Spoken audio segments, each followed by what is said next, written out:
क्या तुम एक खौफनाक महल में रात बिताने की हिम्मत रखते हो? एक ऐसा महल जहां राजकुमारी त्रिशाना की आत्मा 10 शर्तों के साथ तड़प रही है और किसी भी लड़के को वो पूरी नहीं करने देती। शौर्य ने एक रात में सब कुछ खो दिया। वह क्या था जो वह राजकुमारी से बचने के लिए नहीं कर सका? जानने के लिए देखो। अगर वीडियो पसंद आए तो चैनल को सब्सक्राइब जरूर करें। तो लेट्स स्टार्ट। शौर्य का दिल इस राजकुमारी के बारे में सोचते हुए तेजी से धड़क रहा था। छोटे से गांव का लड़का, जिसे जीवन में कभी किसी बड़ी मुश्किल का सामना नहीं करना पड़ा था, वह अब एक शापित महल के सामने खड़ा था। त्रिशाना, उसने धीरे से नाम लिया, जैसे वो शब्द किसी सदी पुरानी कसम के समान हो। वह महल के भूतिया दरवाजे से सटकर खड़ा था। हवा में गहरे अजीब से सन्नाटे के बीच एक हल्की सी आवाज आ रही थी। कौन है? वो आवाज सटीक रूप से त्रिशाना की थी, लेकिन शौर्य को याद था कि वह केवल एक प्रेतात्मा हो सकती है। किसी भी कीमत पर महल में कदम रखना उसे समझदारी नहीं लग रहा था। फिर भी उसके भीतर कुछ था जो उसे उस दरवाजे की ओर खींच रहा था। वह डर से परे था और इसे एक चुनौती के रूप में देख रहा था। उसने दरवाजा खोला और अंदर प्रवेश किया। उसकी आंखें धीरे धीरे अंधेरे में ढलने लगीं और उसे ऐसा लगा जैसे हवा में कोई भारी दबाव आ गया हो।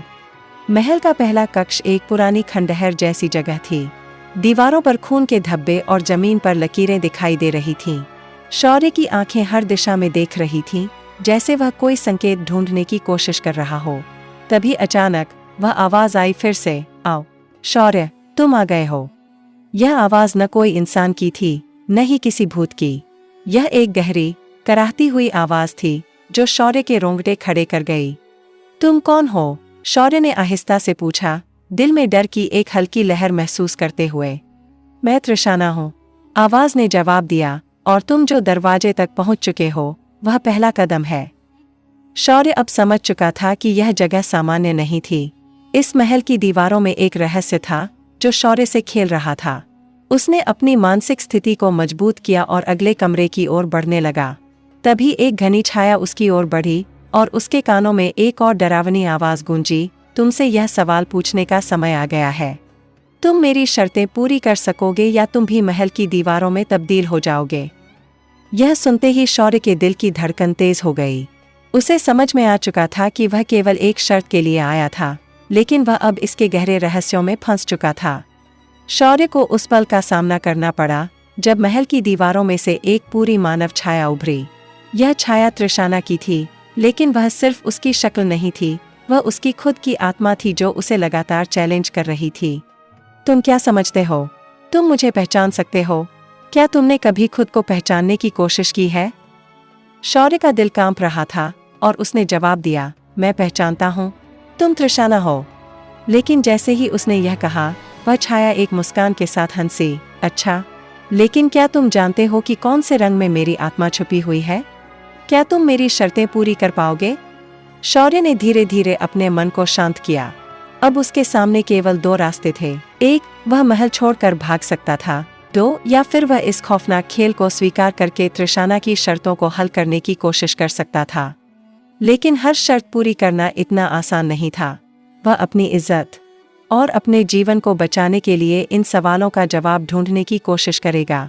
हर बार जब वह एक शर्त हल करेगा तो उसके सामने नई चुनौतियां होंगी, लेकिन इस रास्ते पर आगे बढ़ना उसे मजबूरी में था, क्योंकि किसी भी गलत कदम से वह इस महल में हमेशा के लिए फंस सकता था।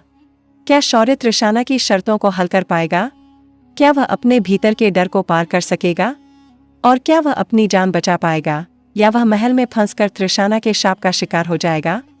यह सिर्फ शुरुआत है, क्योंकि महल की दीवारों में हर शर्त के साथ एक नया रहस्य छुपा है, और शौर्य को हर एक रहस्य को उजागर करने के लिए अपनी जान दांव पर लगानी होगी। महल की घंटियां 3 बार बजीं। शौर्य ने गहरी सांस ली। उसके सामने एक दरवाजा अपने आप खुला, जैसे महल खुद उसे अंदर बुला रहा हो। वो एक लंबी अंधेरी गली में दाखिल हुआ। दीवारें गीली थीं, उनमें से किसी की रुलाई जैसी आवाज आ रही थी। शौर्य, त्रिशाना की आत्मा की आवाज फिर गूंजी। दूसरी शर्त तैयार है, ताबूत खोलना है, और याद रखना, अगर लड़की मर चुकी हुई निकली तो तुम भी उसी के साथ दफन कर दिए जाओगे। कमरे का तापमान अचानक बहुत ठंडा हो गया। दीवारों पर जले हुए हाथों के निशान थे, जैसे किसी ने बाहर आने की कोशिश की हो। बीच में पड़ा था एक पुराना लकड़ी का ताबूत। उस पर खून से लिखा था, इसमें जो है वो नहीं है, और जो नहीं है वही तुम्हारी अगली रुकावट है। शौर्य धीरे धीरे ताबूत के पास गया, हाथ कांप रहे थे।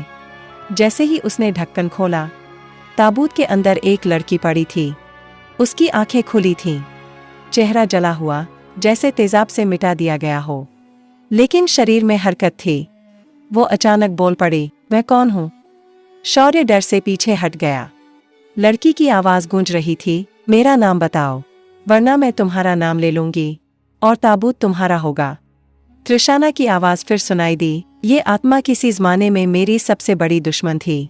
इसे मेरे नाम से जलाया गया था। अब अगर शौर्य इसका सच नहीं पहचान पाया, तो ये आत्मा उसे अपना चेहरा पहना देगी। शौर्य घबरा गया। ये कैसी उलझी हुई शर्त थी?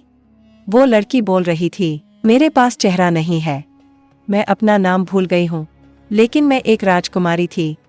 शौर्य सोचने लगा, अगर ये त्रिशाना की दुश्मन थी, अगर इसे जलाया गया था और ये खुद को राजकुमारी कह रही है, तो क्या ये त्रिशाना की सौतेली बहन थी? राज का खुलासा। शौर्य ने अनुमान लगाया, तुम राजकुमारी अंशिका हो, त्रिशाना की सौतेली बहन।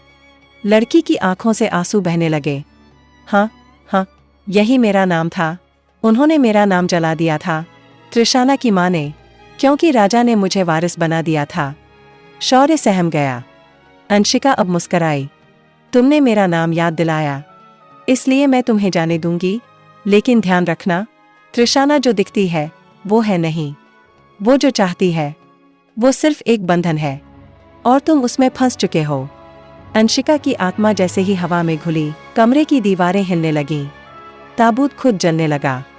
त्रिशाना की गूंजती हुई हंसी, शाबाश शौर्य, दूसरी शर्त पूरी हो गई, लेकिन अब तीसरी में तुम अपने अतीत से मिलोगे और अपने भविष्य से लड़ोगे। शौर्य जमीन पर गिर पड़ा। उसका माथा लहूलुहान हो गया था, लेकिन वो मुस्कराया, मैं डरने नहीं आया, मैं तुम्हें खत्म करने आया हूँ। दीवार पर अचानक एक पेंटिंग चमकी। उसमें शौर्य एक राजा की तरह दिख रहा था और त्रिशाना उसकी रानी, लेकिन पीछे एक परछाई खड़ी थी, अंशिका की। क्या अंशिका अभी भी कहीं है? क्या त्रिशाना का खेल और गहरा है? तीसरी शर्त क्या होगी और किसकी जान जाएगी? क्या होगा अब जानने के लिए देखिए अगला एपिसोड। Thank you.